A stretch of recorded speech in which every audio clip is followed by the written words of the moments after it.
السلام علیکم ورحمۃ اللہ وبرکاتہ۔ بسم اللہ والصلاۃ والسلام علی رسول اللہ، اما بعد۔ ایک سوال ایک بھائی نے یہ کیا ہے کہ میرے پاس ایک بیٹا اور بیٹی ہے اور لا علمی کی بنا پر میں اپنے بچوں کا عقیقہ نہیں کر سکا۔ اب 10 سال بعد مجھے اپنی غلطی کا احساس ہوا ہے۔ اس کے لیے میں نے عید الاضحیٰ کے موقع پر ایک گائے ذبح کرنے کا منصوبہ بنایا کہ ایک گائے میں 7 افراد شریک ہو سکتے ہیں، تو اس میں ایک حصہ بیٹی کی جانب سے اور 2 حصے بیٹے کی جانب سے عقیقہ کر دوں گا اور باقی 4 حصے اپنی قربانی کے لیے رکھ لوں گا۔ لیکن مجھے اس کے حکم کا علم نہیں ہے، اور میں کچھ ویڈیوز دیکھا ہوں جس میں کچھ علماء اس کو جائز قرار دیتے ہیں اور کچھ علماء منع کرتے ہیں۔ تو آپ اس کی وضاحت فرما دیں کہ یہ ہمارے لیے جائز ہے کہ جائز نہیں ہے، میں کیا کروں؟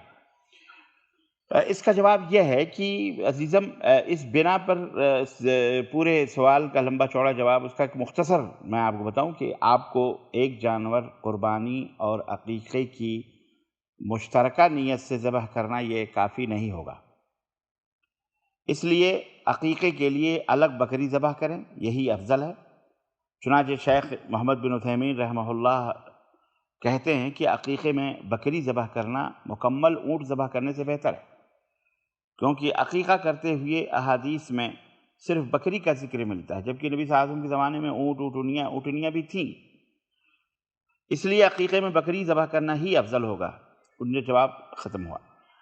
اس لیے میں یہ کہتا ہوں کہ آپ لڑکے کی طرف سے 2 بکریاں اور بیٹی کی جانب سے 1 بکری ذبح کریں گے، جبکہ عید کی قربانی کے حوالے سے آپ کو اختیار ہے کہ آپ اونٹ، گائے، بکری، بھیڑ جو بھی چاہے ذبح کریں۔ عید کی قربانی میں مکمل اونٹ افضل ہے، اس کے بعد مکمل گائے افضل ہے، پھر بکری، اور اس بارے میں بہرحال توسع ہے۔ تو یہ مختصر سے جواب رہا۔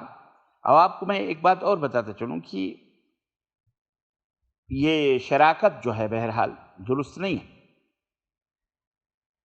جیسے کہ مثلا آپ یہ بتائیں کہ کسی شخص کی 7 بیٹیاں اور سب کی طرف سے عقیقہ کرنا باقی ہو، تو وہ شخص 7 بیٹیوں کی جانب سے عقیقے کے طور پہ 1 اونٹ ذبح کر دیتا ہے، تو کیا یہ کفایت کرے گا؟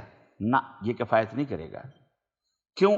اس لیے کہ عقیقے میں بچے کی جان کا فدیہ دینا ہوتا ہے، جان کے بدلے ایک جان، اور اس کے لیے لڑکی کے لیے 1 جان اور لڑکے کے لیے 2 جان، اور فدیہ مکمل جانور ہی سے ممکن ہے، لہذا پوری جان کے بدلے میں پورا جانور ذبح کیا جائے گا۔